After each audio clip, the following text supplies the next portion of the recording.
Hello guys, ഇന്നത്തെ നമ്മുടെ ഇവനാണ് ശംഖുപുഷ്പം. ഞങ്ങളുടെ വീട്ടിൽ ശംഖുപുഷ്പം അങ്ങ് മുകളിലേക്ക് വരെ വളർന്നു. അതുകൊണ്ട് കഷ്ടിച്ച് നാളെ എനിക്ക് എങ്ങനെയോ കിട്ടിയതാണ് കേട്ടോ. ഇനി ഇതുകൊണ്ട് ഞാൻ വിചാരിച്ച മാതിരി ആവുമോ നോക്കാം. എന്തായാലും ലെറ്റ്സ് ഗോ, നമുക്ക് എന്തായാലും വീഡിയോയിലേക്ക് പോകാം. എല്ലാവർക്കും ഇറ്റ്സ് മീ അമരാൻ്റെ ചാനലിലേക്ക് സ്വാഗതം.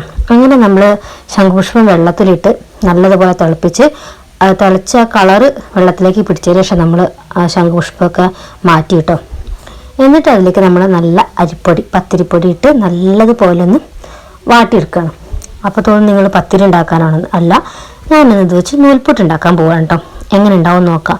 എനിക്ക് തോന്നുന്നത് മറ്റേ ഈ പൂക്കൾ കുറവായതുകൊണ്ട് കളർ ഞാൻ വിചാരിച്ച മാതിരി അങ്ങ് നീലമായിട്ടില്ല. എന്തായാലും ഒരു ലൈറ്റ് ഷെയ്ഡ് വന്നിട്ടുണ്ട് കേട്ടോ. കുറച്ച് കഴിയുമ്പോൾ നിങ്ങൾക്ക് എത്രത്തോളം ഫീൽ ആവുന്നുണ്ടെന്ന് അറിയില്ല, പക്ഷെ എനിക്ക് നേരിട്ട് കാണുമ്പം സത്യമായിട്ട് ആ നീല കളറ് ഫീൽ ആവുന്നുണ്ട്. ഏതായാലും നല്ലതുപോലെ കുഴച്ചു. പെട്ടെന്ന് കുഴച്ച് കിട്ടാൻ വേണ്ടിയിട്ട് 2 ബോൾസ് ആക്കിയിട്ട് വേഗം കുറച്ച് ഉണ്ടാവുള്ളല്ലോ. അങ്ങനെ ഞാനിതാ നല്ലതുപോലെ പരത്തി വെച്ചിട്ടുണ്ട്. ഞാൻ ഈ ഒരു കയ്യിൽ ഫോണും ഒരു കയ്യിൽ ആയുധവും ആയതുകൊണ്ടാണ് കേട്ടോ ഇത് ഉള്ളിൽ നിറയ്ക്കേണ്ടതും അങ്ങനെ ചുറ്റിക്കേണ്ടതും ഒന്നും കാണിക്കാൻ കഴിയാഞ്ഞത്. ഏതായാലും നൂൽപുട്ട് ഇതാക്കാനൊക്കെ അറിയാലോ നിങ്ങൾക്ക് എല്ലാവർക്കും. അപ്പോൾ ഏതായാലും ഞാൻ എന്താ ഒരു ഇലയിൽ ഇങ്ങനെ പരത്തി വെച്ചു. ഇലയിലാക്കാൻ കാരണം എന്താ വെച്ചിട്ടുണ്ടെങ്കിൽ ഒറ്റ പാത്രത്തിൽ വെച്ച് കാര്യം ക്ലീൻ ആവും. അതുകൊണ്ടാണ്.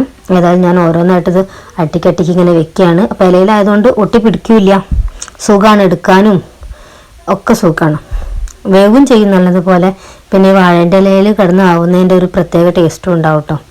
ഞാൻ നൂൽപുട്ട് സാധാരണ ഇങ്ങനെ തന്നെ ഉണ്ടാക്കൽ. മറ്റേ ഇതിൻ്റെ ട്രയൽ ഉണ്ടാക്കുമ്പം ഒറ്റയടിക്ക് 3 ഇല വെക്കാൻ പറ്റുള്ളൂ. ഇതാകുമ്പോൾ വലിയൊരു പാത്രത്തിൽ ഓട്ടപാത്രത്തിൽ വെച്ചിട്ടുണ്ടെങ്കിൽ ഒറ്റയടിക്ക് സാധനം കഴിയും, ഒട്ടുമില്ല, നല്ല സുഖത്തിലെടുക്കാനും പിടിക്കാനും ഒക്കെ സുഖമാണ്. അങ്ങനെ ഏകദേശം നമ്മളെ നൂൽപുട്ട് റെഡി ആയിട്ടുണ്ട് കേട്ടോ. വാഴ ഇലേൻ്റെ കളറ് മാറിയാൽ തന്നെ നമുക്ക് മനസ്സിലാവുമല്ലോ. ഏതായാലും നമുക്കിത് പ്ലേറ്റ് ചെയ്യേ. ഇലയിൽ തന്നെ ഇട്ടു. ഞാൻ ഇത് അമരാൻ്റെക്ക് വേണ്ടിയിട്ടാണ്. അമരാൻ്റെനെ ഞങ്ങൾ വിളിക്കുക ബൂബു എന്നാണ് കേട്ടോ. ബൂബുവിന് വേണ്ടിയിട്ടുള്ള പ്ലേറ്റിംഗ് ആട്ടത്. അപ്പം നിങ്ങൾ വിചാരിക്കേണ്ടത് എന്താ ബൂബു എന്നൊരു പേര്? നിങ്ങൾ ലബൂബു എന്നൊക്കെ കേട്ടിട്ടുണ്ടാവുമല്ലോ. ബൂബു എന്ന് പറഞ്ഞാൽ മോള് 4-ാം മാസത്തിൽ ആദ്യമായിട്ട് ഉണ്ടാക്കിയ സൗണ്ടാട്ടോ. ബൂബു എന്നല്ല, ബുബു ബുബു. അങ്ങനെ ഞങ്ങൾ ആദ്യം പെറ്റ് നെയിമൊന്നും വേണ്ടാന്ന് വിചാരിച്ചിരുന്നത്. അങ്ങനെ പക്ഷെ അത് കേട്ടപ്പോൾ ഒരു രസം തോന്നി. അങ്ങനെ ഞങ്ങളുടെ പേരാട്ടോ ബൂബു. അവളുടെ പെറ്റ് നെയിം അമരാൻ്റെയുടെ. അങ്ങനെ ഇതാ കുറച്ച് പ്ലേറ്റിംഗ് ചെയ്യാൻ തുടങ്ങി. ഇത് കുഞ്ഞൂസിന് വേണ്ടിയിട്ടുള്ളതാണ്, അതായത് എൻ്റെ ഡുഗുവിന് വേണ്ടിയിട്ട്. നൂൽപുട്ട് വയ്ക്കുക, കുറച്ച് തേങ്ങ വീതറുക, എന്നിട്ട് അതിൻ്റെ വിളിക്ക് പഞ്ചസാര ഇട്ട് നല്ല തേങ്ങാപ്പാൽ ഒഴിക്കുക. ഇത് കൂട്ടിയടിച്ചാൽ നല്ല സെറ്റ് സാധനമാണ്. മക്കൾക്ക് എല്ലാവർക്കും ഭയങ്കര ഇഷ്ടമായി.